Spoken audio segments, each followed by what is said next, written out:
Russia's Olympic gymnastic competition has regularly produced performances that have won the hearts of spectators around the world.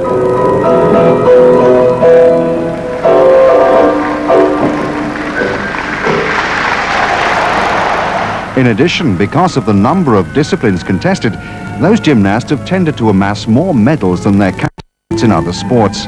Romania's Nadia Comaneci won 9 medals, including 5 golds. But even she lags behind in the medal stakes. Liset Vossen has won more medals than any other Olympian. Between 1956 and 64, the Soviet won 18 medals, including 9 golds.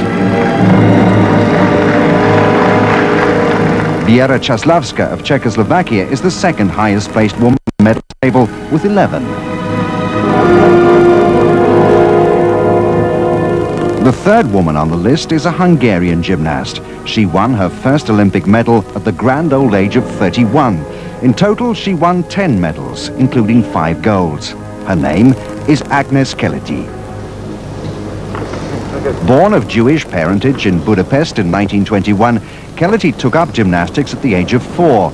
At 16, she won the first of her 10 national titles. But the Second World War brought a dramatic halt to her career. As the Nazis overran Hungary, most of Agnes's family were taken to concentration camps. Agnes herself managed to escape.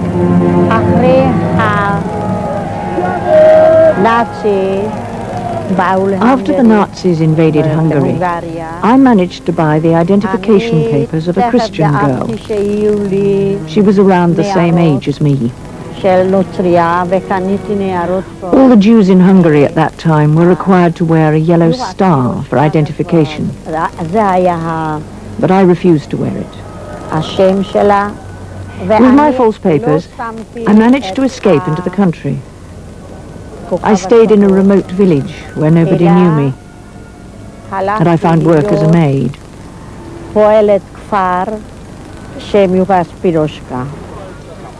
At the end of the war, Agnes returned to Budapest. Only her mother and sister had survived the concentration camps. As the Keleti family began rebuilding their lives, Agnes resumed her gymnastics. She made the Hungarian team for the 1948 Olympics, without much success. After dominating the Hungarian national championships, at the age of 31, she traveled to Helsinki for the 52 Games. I didn't really think that I could win anything, but I was getting the chance to see the world. It was such a wonderful experience, and when I came to the competition, I was completely calm. When I entered the hall for my floor routine, all I felt was happiness. That calm and happy approach brought Agnes her first Olympic gold. She went home with 3 other medals, a silver and 2 bronze. But the Hungary she returned to was a country filled with growing unrest. Having lived through the Nazi occupation, the Hungarian people began to rebel against the ever more oppressive Soviet regime. Agnes was able to continue her gymnastics, but as she prepared to set off for her 3rd Olympics in Melbourne, she had other things on her mind.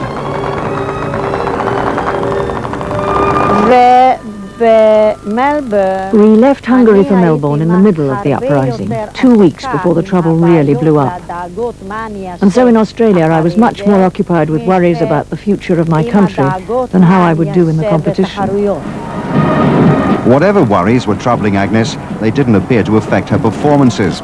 Ironically, she found herself locked in battle with the Soviets throughout, in particular the 21-year-old Liset Vossen. The by now 35-year-old Keleti beat her young rival to gold in the asymmetric bars.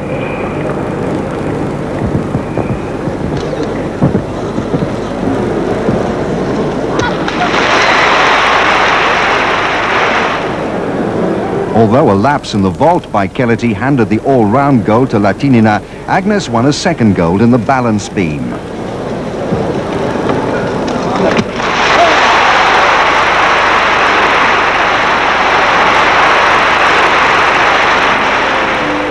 The Soviets won the team combined exercises, but the Hungarians got their revenge in the now discontinued event, the team exercises with portable apparatus.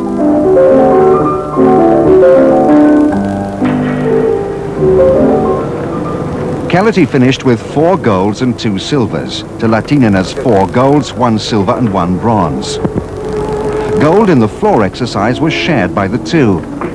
Understandably, the atmosphere throughout the competition was icy. Latinina was my close rival throughout the Melbourne Games. But it wasn't just a sporting rivalry. It went further than that. She wasn't very nice or very friendly. I never really spoke one word to her. Maybe, I suppose, because she couldn't speak any other language. She could only speak Russian. That tension was felt throughout the games. The men's water polo match between Hungary and the Soviet Union degenerated into a brawl. The police were called in to prevent a riot.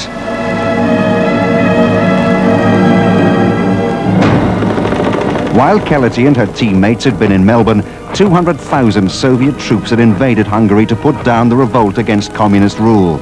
Half of the Hungarian delegation refused to return home.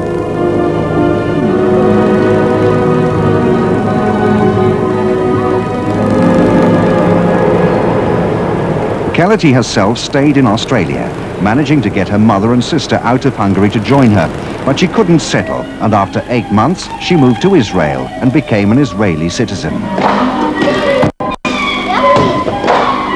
Today, she coaches youngsters at the Ranana Club near Tel Aviv. At the age of 74, she's lost none of her enthusiasm for gymnastics.